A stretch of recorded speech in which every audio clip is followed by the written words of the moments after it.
Fine, I think it's for the streaming. Cool. Hi folks, I'm Laz. I work at Skyscanner. It's lovely to welcome you all here today. It's really great to have everyone. It's really great to have Lisa here. Lisa ran a training course with me and a bunch of other folks in this room at Skyscanner about 7 or 8 years ago, and it was one of the most transformational training experiences of my career. So it's so cool to have you back. I'm really, really delighted to have you back and back at Skyscanner as well. So thank you for coming.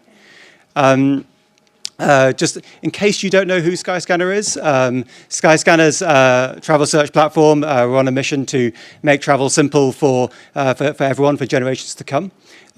We started in Edinburgh. We're Edinburgh's first unicorn. We have four other offices elsewhere. One in Glasgow, one in London, one in Barcelona, one in Shenzhen, and a few other commercial offices elsewhere as well. So we're a global company based in Scotland. I've been here for 8 years ago. 8 years. Lisa's course was my first year. I was very lucky to be here at the right time. And in 8 years, stuff happens to you personally. You go through things. And you know, Skyscanner's been an amazingly supportive place to be whilst those things have been happening as well. So, like, if you're interested in Skyscanner, interested in what we do, the way we work, maybe join the team, or maybe you think it's right for somebody else, then at some point give us a shout. There's a few people from Skyscanner here. Wave if you're from Skyscanner. Wave if you're formerly from Skyscanner, because there's some Skyscanner alumni as well. So yeah, if you're interested, then come and speak to one of us. But yeah, thank you for being here. The usual health and safety stuff. There's no fire. There's no fire drill. So if it goes off, the fire escape is that way. If you need to go to the loo's on the other side of the security doors. You can go to the loo, but you can't come back without a pass. Okay, and the passes are over here.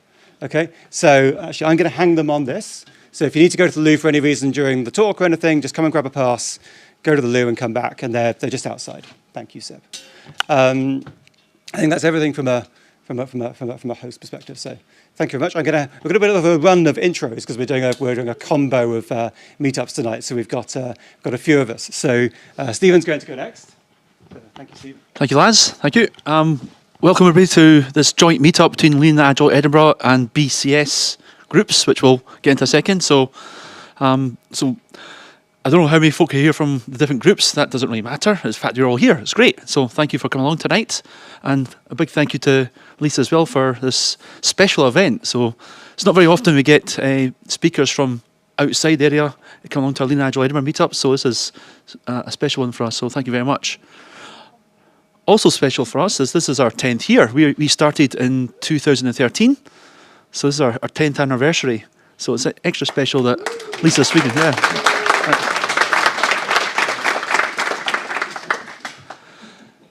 And so if you want to hear about our next meetup, just go to our meetup page, Lean Agile Edinburgh, and you'll find out more information from that. Other than that, I'm going to pass you over to Seb. Thank you. Thanks. There's not much more to add. So I'm here representing the Edinburgh BCS branch. We're in Edinburgh. BCS stands for British Computer Society. If you've never heard of it before, go and have a look at bcs.org. We run an event pretty much every month, apart from August and January. We run it on the first Wednesday, typically, of every month here. And you will find those events at edinburgh.bcs.org. It's free to come along. I encourage you to sign up to our mailing list and see you at future events where we don't have Lisa very often, but we have amazing speakers come along anyway. Fantastic, thanks, Seb.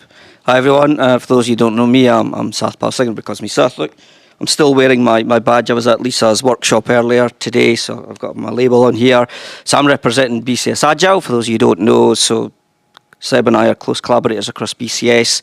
So I'm representing the BCS Agile Special Interest Group, as I'm the chair of that group.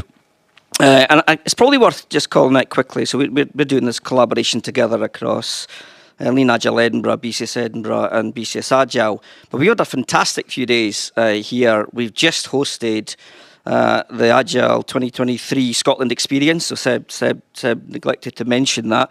And a number of us were involved in that. But it was a real great collaboration across the Scottish community. And it was a fantastic few days. And it was an extension of the Agile 2023 Orlando event. So a number of us were in Nashville last year, and we had conversations around how do we make these sorts of global events more eco-friendly, reduce the carbon footprint, and just make them more accessible for people. So it was a tremendous experiment, and I think many of us would say we were very successful. We've had a great experience, and I think the Agile Alliance, hopefully, fingers crossed, will do more of those types of events, hubs, global hubs in the future. So I think it's been a fantastic few days. And again, as everyone said, we're lucky to have Lisa here. Lisa's already done the opening keynote for Agile 2023, the Scotland Experience. She's also run an incredible immersive workshop today that I was privileged to be part of. And I'm going to hand over to her shortly. I think she almost needs no introduction, but if you don't know Lisa, Lisa's been one of the great thought leaders, I'd say, in the Agile community for quite some years. She's one of my great inspirations in my attempts to practice Agile and, help improve organizations. She supports leadership teams, has coached for many years, and has arguably written one of the most, the best, I'd say, books on Agile coaching. So if you don't know her book, check out Agile Coaching Agile Teams. She's been involved in IC Agile, numerous things, and we're really privileged to have her here. So without further ado, I'm going to hand over to Lisa. Thank you. Brilliant. Thank you. You don't need this.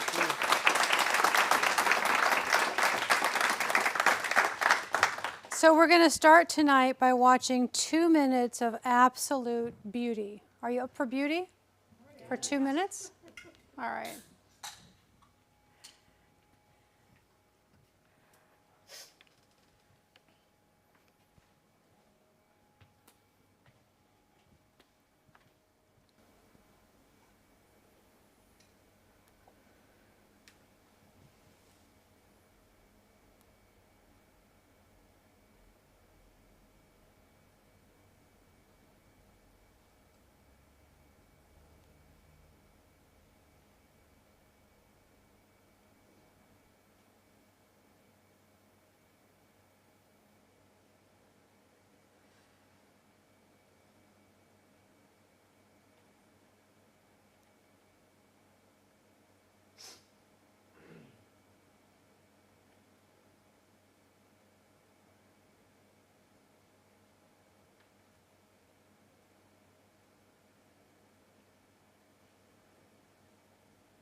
What if I had never seen this before, and what if I knew I would never see it again?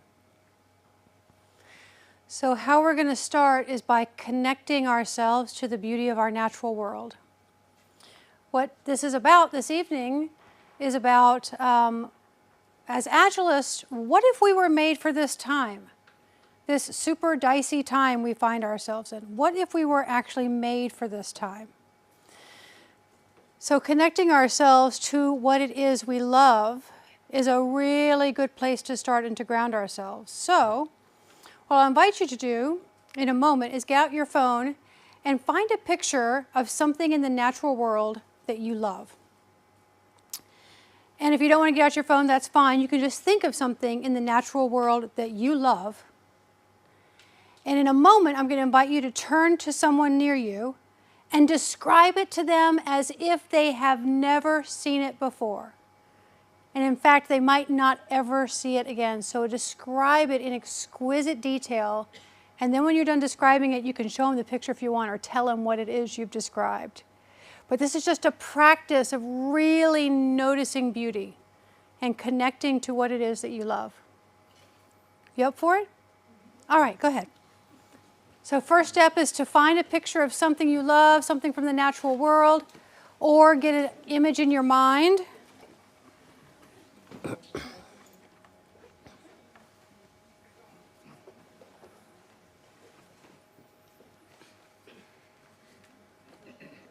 And then when you sort of notice that the person next to you has found their thing, and they sort of turn to you, then you can talk to them.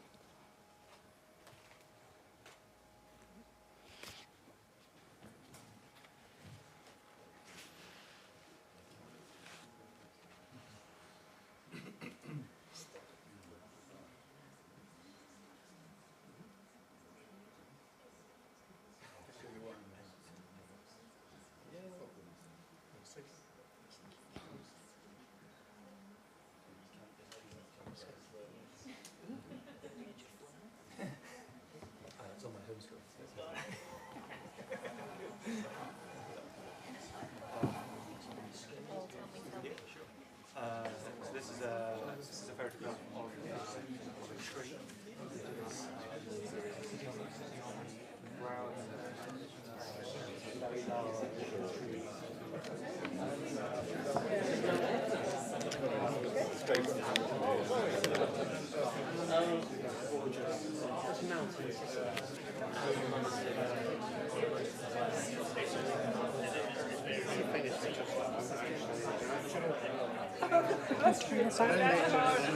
You can.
Thanks for going with the hand raise. I'm sure you're not completely done. Maybe some of you are on to chit chat. Maybe some of you didn't get to quite say everything you wanted.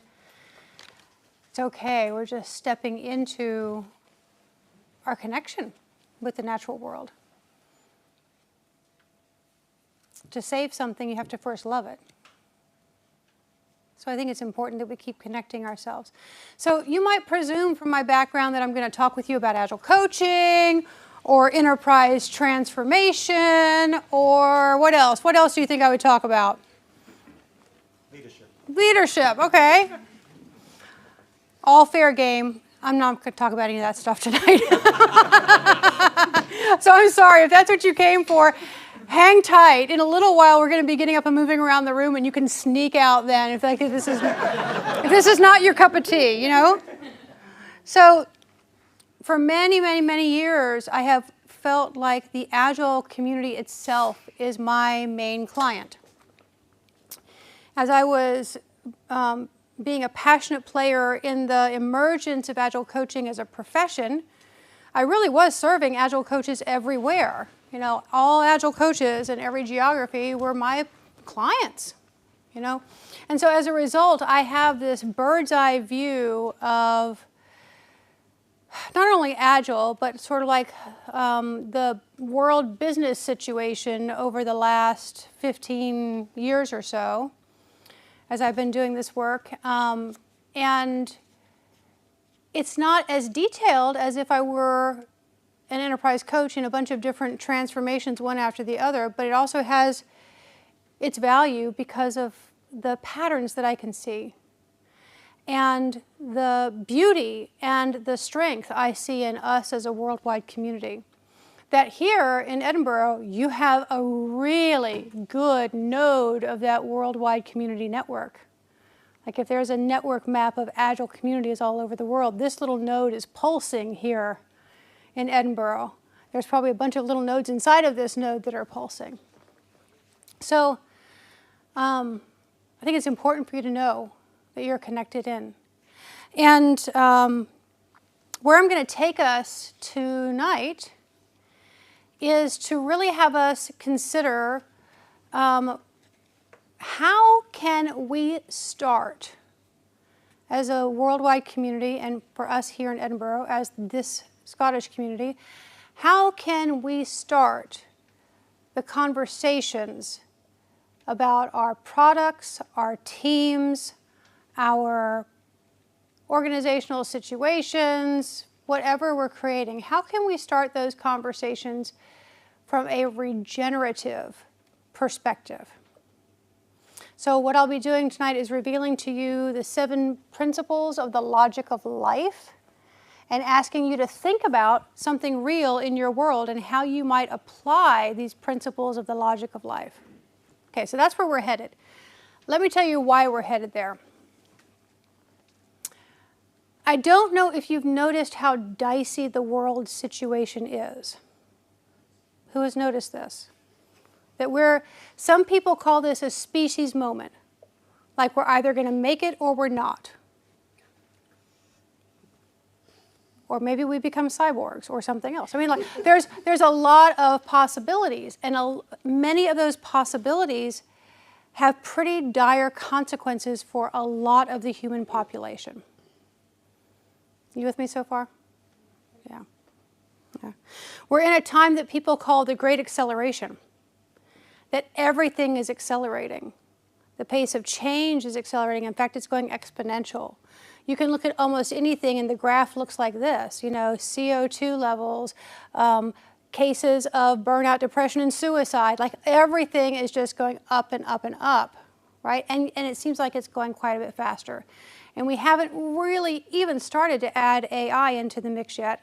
And when we do, AIs acting as their own, you know, components, like each individual human acts as their own component, well, that's going to accelerate things a lot too. So it's a dicey time with many scenarios of collapse. Who has heard about collapse? It's something a lot of people don't talk about. It's sort of like you are the major buzzkill at the party if you bring this up. You know what I'm talking about? Yep. Yeah. And those of us who are collapse aware are really afraid to talk to the rest of you. But here's the thing. I think it's my job, with my position of privilege in the Agile community, to be the one to out herself as a collapse aware leader and say, like, look, we got to start looking at the probability that huge portions of our society are likely to collapse in our lifetime. Is this the first time you're hearing this? No, okay. So you actually are a little collapse aware. A little bit. Now that's a really terrifying thought. It's something that I don't really want to dwell on a lot. Do you want to dwell on it? Sorry, the last 20 years of my life I have. You have. Yes. Last 20 years of your life. I feel for you. It's been the last probably, like really seriously dwelling on it the last 5 years of my life. But I've been more aware of it, like going back 13 years is when I sort of went, oh man, we're in bad shape. And then I went to sleep for a long time. You know, contented myself with building my business and like this huge global impact we were having and all this amazing stuff. And then about 5 years ago, I was like, I started to feel this, this unexplainable series of feelings like grief and despair, loss. And I started feeling those things not only for myself and for the situation that I think we've placed ourselves in, but for the suffering of all the other people who I would never meet. But I could see them as little blips on those maps. You know, those maps that showed the number of cases, the number of deaths. Who watched those maps? Was I the only one? You know? I mean, so we really are getting, for the very first time as a human species, we really are getting what's called a world-centric consciousness. That we can actually think about our world as a singular thing. We can see our interconnectedness with each other and with our ecosystem, the natural world that we are a part of. This is new. This is new. And this is a place where I think Agilists are just a tad bit ahead. So here's the thing. It's only been about 150 years that we've lived like this. Now, it's our whole lifetime, right? So we don't know any different. But human beings lived for about 300,000 years in harmony with the natural world. We've only created the separation between us and the natural world for about 150 years. And it's sort of a naive little quote, but I like it. It says, you know, human beings made these decisions. We can make other decisions. This didn't just happen to us. We do have agency here. And so, if I think about the world, people always say, like, save the earth. Y'all, the earth is just fine. She is just fine. Gaia, we're not going to be like even a blink of an eye to her if we disappear. So the real question is, save the humans. How do we do that? And I think that we have a really, really big part to play. Laura Storm, a woman who wrote a book called Regenerative Leadership, I'm learning from her this year, and she says, we are the first generation to know what our recent ancestors have brought us into, and the last generation that can do something about it. That makes every single one of us in this room incalculably precious. We are precious. So I mentioned that I had been feeling this sense of despair and loss and feeling like, also I've been through the Trump years, so it's been really rough. I mean, like every day was like a new, fresh horror. Like, oh my God, what happened overnight? You know, I mean, so like that was just building up and building up, and I decided instead of distracting myself, numbing myself, putting my head in the sand, all these other coping mechanisms, that I would learn how to go through it. So I started doing training in trauma-informed collaboration and coaching. I started doing training in Zen Buddhism and meditation. I had been doing that for years. I really stepped that up. But also I started to learn about processing grief and loss. And there are plenty of cultures on our planet that are very good at processing grief and loss. It just doesn't happen to be us. But plenty of cultures know how to do it. So we can learn, and I have been learning from them. So basically just expanding myself to include it, because I kept thinking, you know, Einstein's quote, no problem can be solved from the level of consciousness that created it. I kept thinking, I have to get myself to a new level of consciousness if I'm going to be useful if some of these scenarios actually come to pass. Because everyone else is going to be freaking out, right? So what was missing for me is like how to talk about what is going to happen on the other side of processing this grief and loss, this sense of despair that I bet you most of us in this room are feeling, but we're not necessarily working with directly.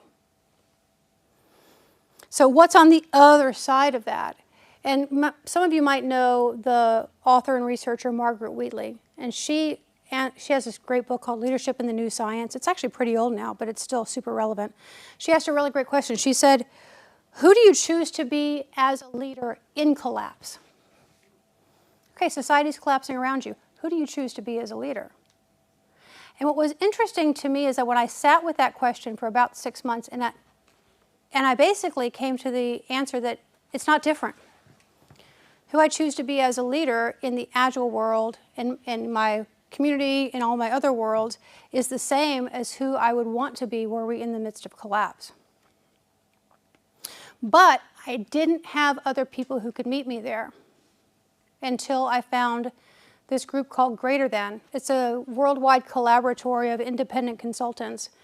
And Greater Than sort of grew up adjacent to the Agile community. So they're like self-organization at scale experts, and we're Agile experts. And the two are like peanut butter and chocolate. They go together really, really well. So those folks were collapse aware, and those folks were thinking about the future, and they were imagining, who do we want to be as leaders should some of these horrible scenarios come to pass? And it's through them that I found this program called Regenerative Leadership. And so a lot of what I'm offering you today is from that program. And it's really sort of hot off the presses. I'm actually just halfway through the program. It's a year long. I'm halfway through right now. So that's why there's not fancy slides or anything like that. This is really like literally what I am working with in my own system and learning right now. One of the things I've learned, and I've never heard this before, is that there's a really fascinating narrative through history. Oh, and I just realized that a lot of it happened here. So did you know there were these things called mini ice ages? Yeah, you do like 80 years of crops don't grow, it's super cold, super wet. Yeah. And it was coming out of the second one of those that we started as a what would I call it? As like the people with most power. We started with the people as most power. We were people with the most power, and we started creating these separations. We started to separate man over nature. In fact, nature was kicking our butt then, and so we were like, anything we can do to assert our dominion over nature is going to assure our survival. We started separating left brain over right brain and prizing the analytical far more than the imagery and the wholeness that comes from the right brain. We started separating masculine and feminine and having masculine dominate the feminine.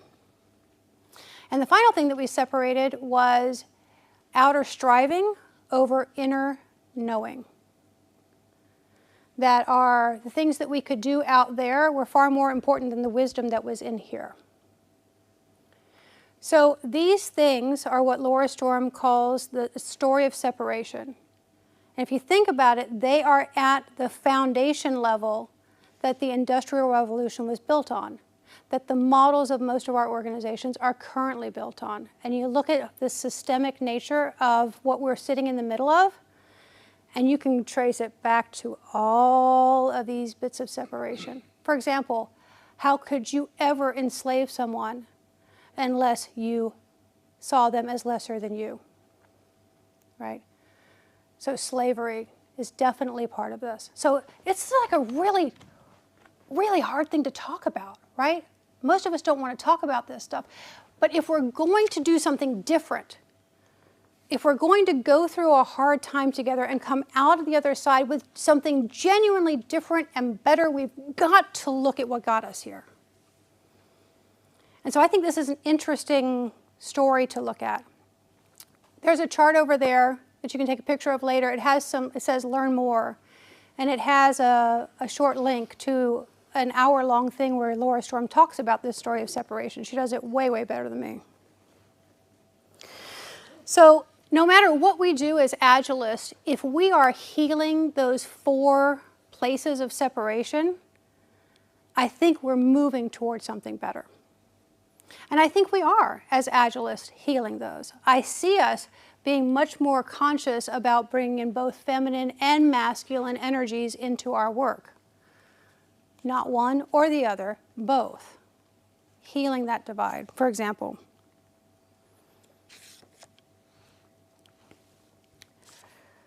Oh, let me see. So I think what I want to move into is what Laura Storm calls the logic of life and make this more practical. Does that sound good? Yeah. Before we do that, I want to say something Bayo Akumalafe said. If you don't know him, Bayo Akumalafe, woo, he's a good thinker. He said, regeneration needs cracks. It needs openings. It needs a sense of loss. I think until we allow ourselves to feel the sense of loss, we're just going to keep creating the same kind of solutions over and over again. It's not going to be anything necessarily new. And in fact, might even continue to be degenerative, which is what we're in the middle of right now. So, to play this game, this logic of life game, you are going to get an it in mind. So your it could be a product, a team, an agile transformation, an organizational impediment, a leadership development program or something else you're creating, or your own leadership. Anything.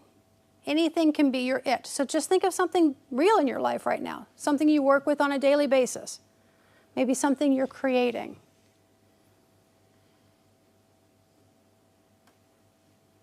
When you got it, say got it.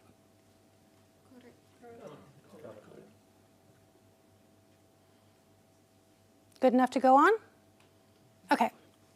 If you don't got it, don't worry. You'll get it soon. It'll come. So what I want to do is talk about each of these principles. And as I do, the wonderful organizers of this meetup are going to reveal on these charts a key question for each of them. And then we're going to get up and move around and really explore it together. Does that sound good? So 7 principles in the logic of life. And the first principle is that life is life-affirming, right? That makes sense. Life is life-affirming, which basically means life continually creates the conditions for more life. Again and again. Dun, dun, dun! So the question for your it, the it you have in mind, is how can it add more life than it takes? Think about the products and services and other things in your life right now. Some of them take a lot more life than they give, don't they? Some of them just extract and extract. So this is a really interesting question for the it in your mind. How can it add more life than it takes? So second principle is that life is ever changing and responsive, isn't it? Like life itself, life without us humans, that life that we saw on the screen up there, like that life that just works without us having to monkey with it at all, that life. That life is ever changing and responsive. So it's not the strongest or the most intelligent, but it is the species most able to adapt to change that has the best chances. That's pretty good. Hey, Agilist, we know how to adapt to change. So the question here is, how can we best set it up to sense, respond, and adapt? We know something about that, don't we? We know how to set up systems to sense and respond and adapt, don't we? So pro tips are what we know as Agilists, is to unite a group of people around a shared purpose, to create and follow simple rules like the frameworks or whatever other simple rules or default rules you have, And also keeping feedback loops short and direct. So these are all parts of how Agile works. So how's it going with thinking about your it in these questions? Can you relate it? Yeah? Okay, so far so good. Okay. At least for some of you, that's okay. We'll just keep going. So the third principle is that life is relational and interconnected. Relational and interconnected. Interconnected. And I love this quote, that life did not take over the globe by combat, but by networking. So think about the natural world. Think about like algae and slime mold and mushrooms, mycelium, gigantic networks underneath our feet. Everywhere, everywhere. And so the question for us, for whatever it that you're holding in your mind, is how can it nourish relationships to create win-win-win scenarios? I win, you win, the ecosystem or the networks we're a part of, they win. Win-win-win. How can it nourish relationships to create win-win-win scenarios? These are radical questions for our modern businesses, aren't they? Because we're not thinking this way yet. I think it's kind of interesting to just go here. I hope that these kinds of questions will become part of conversations that you have back at work, maybe even at home. So fourth principle is that life is enhanced in vitality and resiliency through diversity.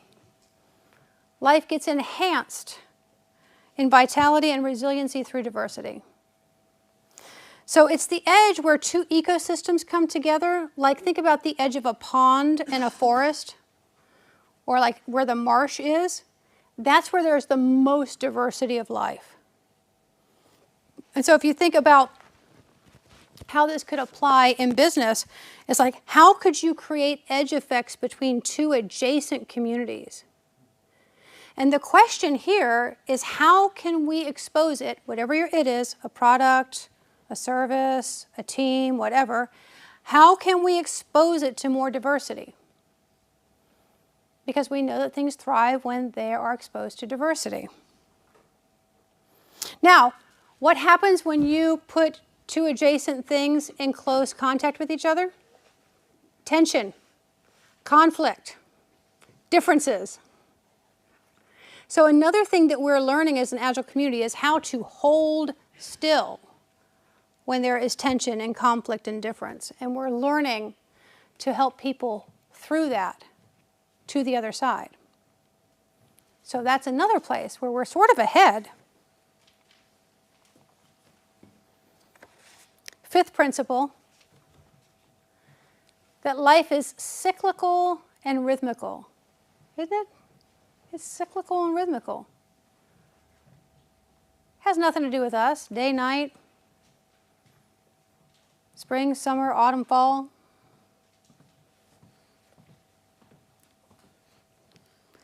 Birth, death. These are cycles that just happen. So life does this around us all the time. Innovation, preservation. The natural world does that. So do we in business. So we are all cyclical beings on a cyclical planet. But you know what? We tend to ignore that. We are in systems that are constantly pushing us to be in spring, summer, spring, summer, spring, summer, spring, summer, spring, summer. Are you tired yet from being in constant spring, summer? You know why? Because your body has to regenerate through autumn and winter. Yet we're in a business world that doesn't honor that cycle. But not for too much longer, y'all, because shit's falling apart. I mean, really. Really. So, I love this. I love this idea of, for the it you have in mind, like, what is the actual cycle or rhythm that it is actually in? Because most of the time, we want to ignore that.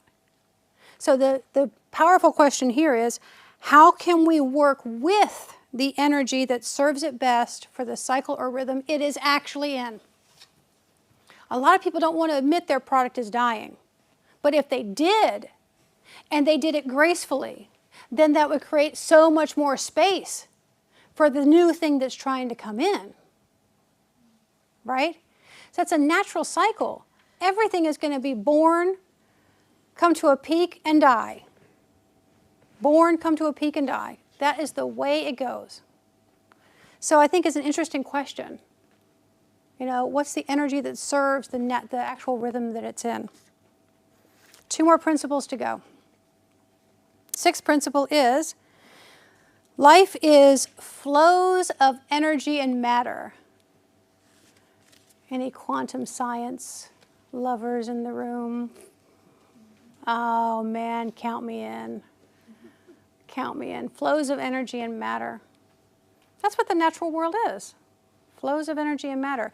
And if we apply this to our business world, we can see that, you know, open systems have to constantly exchange energy and matter with their environment to stay alive. There's always this exchange, this input, this generation, this output. And in fact, I love this quote, that living systems are not in being, they are in happening. Living systems are happening all the time, minute after minute after minute after minute. It's like, how can we be more in tune with that? In fact, the question is, how can we create unimpeded flows of energy and matter so it can flourish? Let's say it is a product. So how can you, for example, look at the flows in the organization?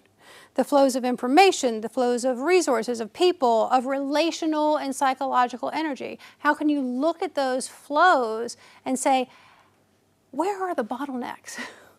Where is it just sort of a little bit bound up?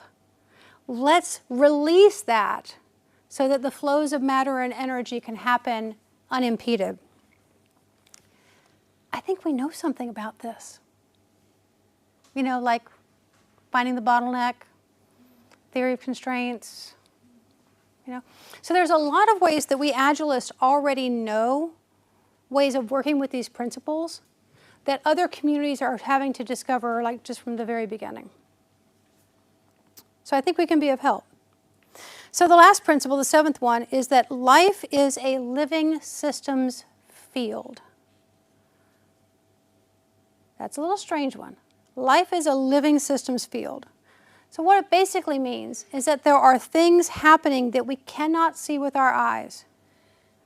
But they are there, they're definitely there, and they are just as valid as the things we can see with our eyes. So the simplest way to think about this is, you know how you can walk into a room and you just sort of know what has happened before you got there? Like you can feel it in the air? Like maybe there's been an argument? Yeah? That's because there's a living systems field that we're all tapped into. And so we're actually like highly, highly intelligent about stuff like this. So in our own world, in the Agile world, we're bringing in ways of tapping into this living systems field. If you know about systemic constellations, that's one way to do it. If you know about organization and relationship systems coaching, that kind of coaching taps directly into that field by asking team members, for example, to talk about their relationship system. Like, how does your relationship actually work for you all to get the work done? It's pretty cool. And if you don't know what those things are, don't worry. Don't worry, other people do. Maybe you get curious and Google something. That's cool too. So the question here is, how can we tap into the wisdom and intelligence of the living systems field to inform how it comes into form? So the it you have in mind, it's always coming into form. It's always changing. Thoughts become things. So how can we tap into the wisdom of the living systems field to inform us? How does it need to come into form next? Pretty crazy, huh? So I think these are the types of questions and the types of conversations we're going to need to start having if we're going to move into the regenerative era, where we actually do heal those separations, where we actually do thrive together as a human species. So here's what I invite you to do, is to just get up and sort of mill around to each of these 7 flip charts. They start here, they go around to the back of the room there. And after you've looked at them, and feel free to move the chairs and stuff as you do this, after you've looked at them, just go stop and stand next to the one that you think is the most interesting for the thing that you had in mind. The one you think is most interesting. You up for it? All right, go take a tour.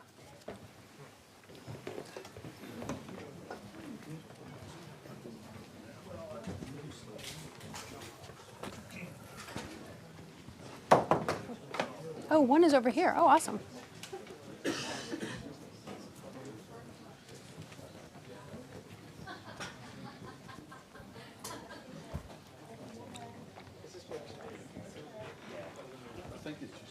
I've done a few.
Thanks for going along with the kindergarten trick of getting people's attention.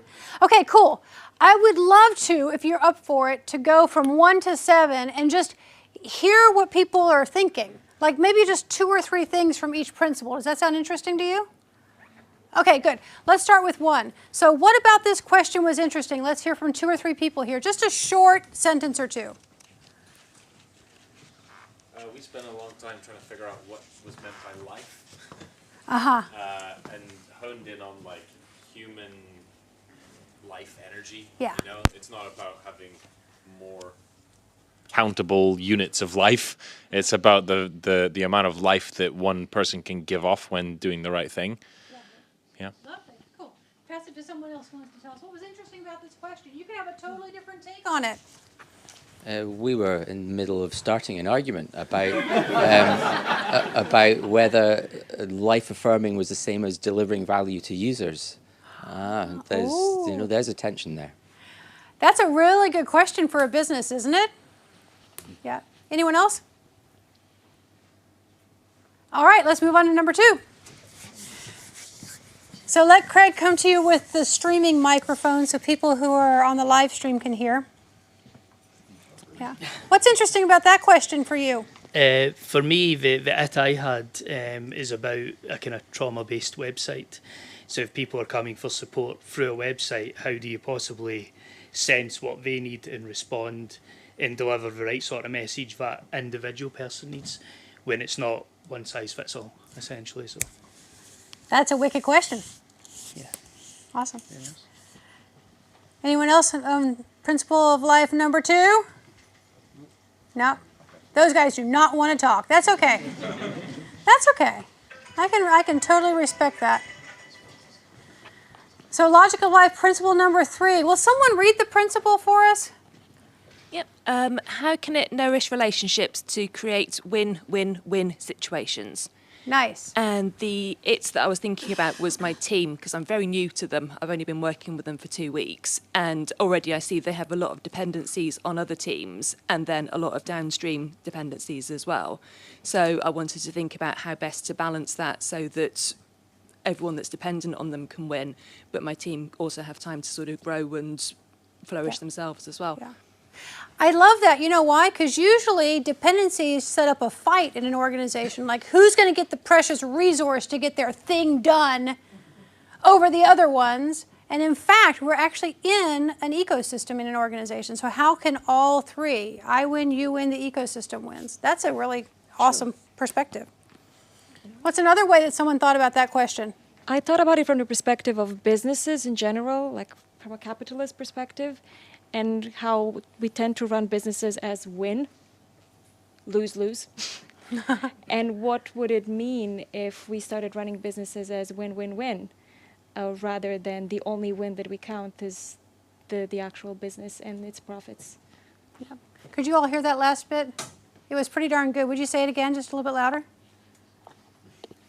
Which part? No, I was just saying that we run businesses in capitalist society more like a win, lose, lose. So the only win that matters is the win of the business, and how transformational it would be if we counted it as win, win, win, rather than just the individual wins of the Cool. of the companies. And just to build on that, I work for a company that deals with water and wastewater services across Scotland. We're a public company, and I can see how we can do that by joining up the people across the business and their passions and interests. Then we can really help the environment. So it's great to work for a place that can do that. Beautiful. All right, let's move on to logical life principle number 4. Why don't you read the principle and the question? Thanks, Craig. So principle number 4, how can we expose it to more diversity? And for myself, I found myself pulled towards this because there are some standard definitions of diversity that I think we all understand. And it made me question what some of the other definitions of diversity could be.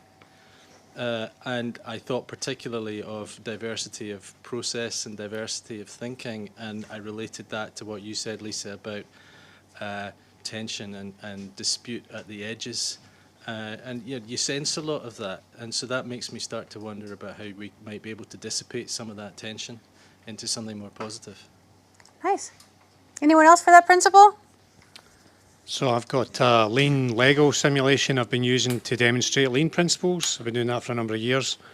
And I've been thinking about this very question in terms of how I can alter it and adapt it to reflect different types of product, different methodologies and the different types of people that would be using that.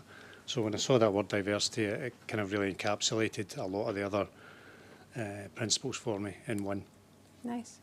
Are you all appreciating how people are applying these questions in different, slightly different angles, different definitions, different contexts? I'm loving it. We've got just a few more to go. Let's go ahead and see. Was anyone there at 5? Magda's at 5. All right. So what's our question, Magda? How can we work with the energy that serves its best for the cycle or rhythm it is actually in? So my it was growing a community of practice within my organization as well as in a voluntary organization where I contribute, and it's very slow and very frustrating. And I think I never really thought about it being cyclical, being the fact that maybe we're just at such an early stages that I need to nurture it and grow it and allow it to take its time. And sometimes it's not everything's gonna grow, but I just need to give it time and just allow this and be patient. Lovely, lovely, cool. Go ahead and pass it on to the next one.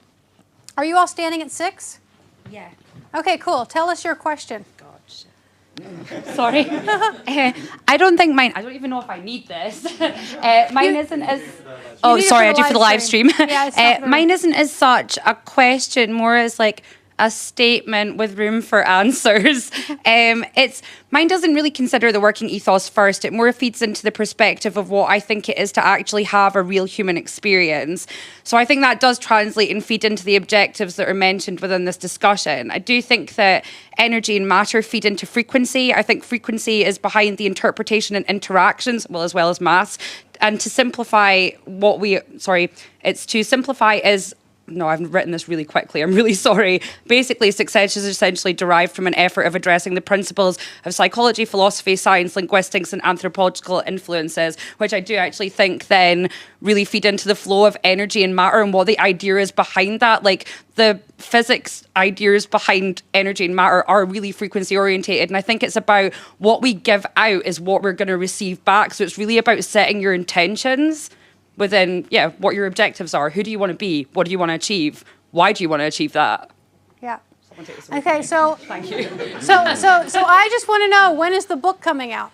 No, really. I mean, so you've already written some things down. There's something you have to say about this. I just want to encourage it. Thank you so much. Yeah. That's amazing. Yeah. Cheers. Yeah.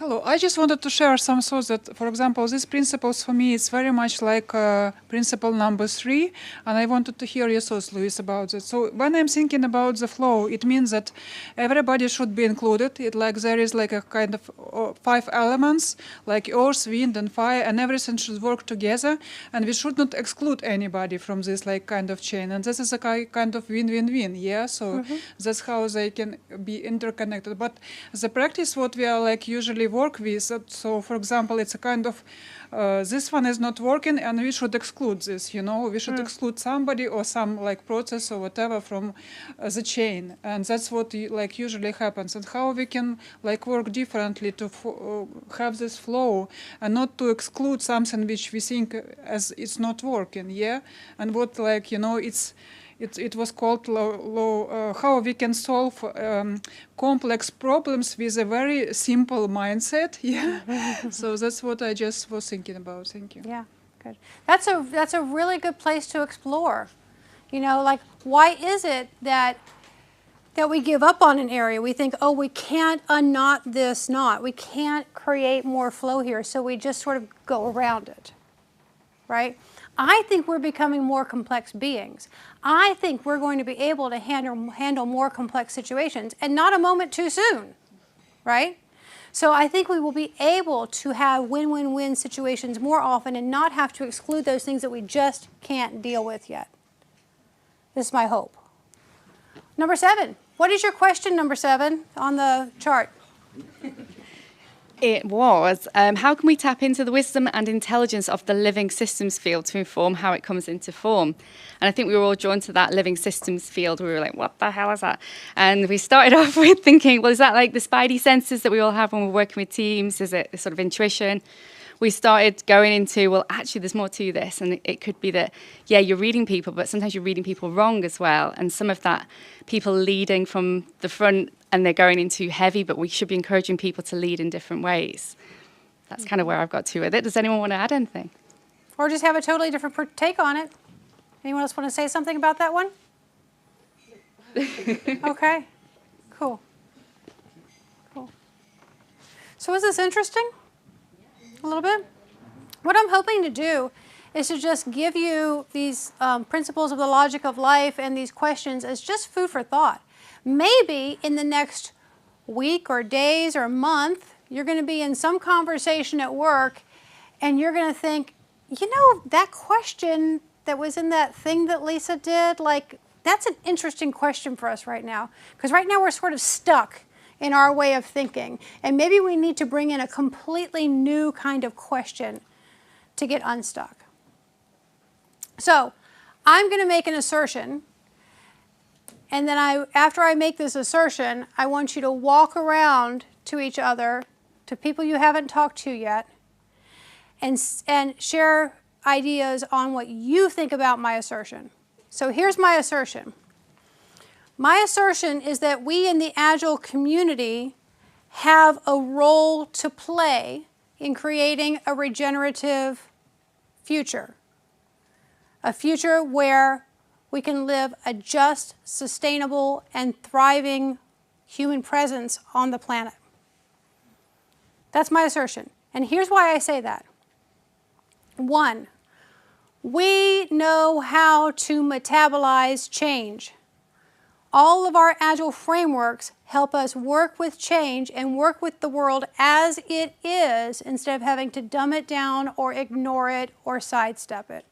Now, we're not great at doing it all the time. I'm not saying that. I'm just saying that we have this emerging superpower of metabolizing change. And I think this is one of the places that we might be called into action in a better future. Another thing I think we have is that we know how to make progress in the midst of complexity and volatility, don't we? So our Agile ways of working have us continue to make progress even though things are volatile, even though our systems, our situations are complex. That's pretty cool. Not everyone knows how to do that. Did you know that? Not everyone knows how to do that, but we do. I also think that we are already starting to heal that story of separation. I hear a lot of Agilists talking about an ecosystemic or a networked kind of consciousness when they talk about their products, their businesses, their services, that sort of thing. If you think about our integration of feminine and masculine energies, like as a community, we are super goal-oriented as a masculine energy, definitely goal-oriented. But the way we achieve our goals is through collaboration, interdependence, and a bias for flow. Those are all feminine things, right? Has nothing to do with our physical bodies. This has to do with leadership energies, masculine and feminine leadership energies. So the other thing I think we have going for us, and I mentioned it at the beginning, is our worldwide community. There are Agilists all over the world. There are millions of us all over the world. And guess what we love to do? We love to experiment. We love to inspect and adapt and learn and share and help each other. So these are some of my reasons that I'm asserting that we have a role to play. So what I want you to do is walk around to someone, maybe someone near you, or walk across the room, and just chat about this. See what you think. You can support my assertion, or you can say that Lisa Chick is crazy and here's why. That's all fine. Just have a conversation, and then you're going to hear me yell, mingle! And when you hear that, go talk to someone else. We're going to do it 4 times, okay? So you can get like different ideas, and you can also refine your own idea. Sound good? Okay, here's the assertion. We Agilists have a role to play for our planetary challenges because of the reasons I just said. Mingle!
That's all I have planned for tonight for us to explore together. I would still love to be in conversation with anyone who wants to take it further or who has questions, but I also want to let the people who are ready to go just go, be happy, be merry, think about collapse a little bit. So thank you for coming out tonight, and I hope it was worth it. I'm sure it was quite different than what you had imagined we'd be talking about. So I appreciate you coming along. Thanks. Thank you.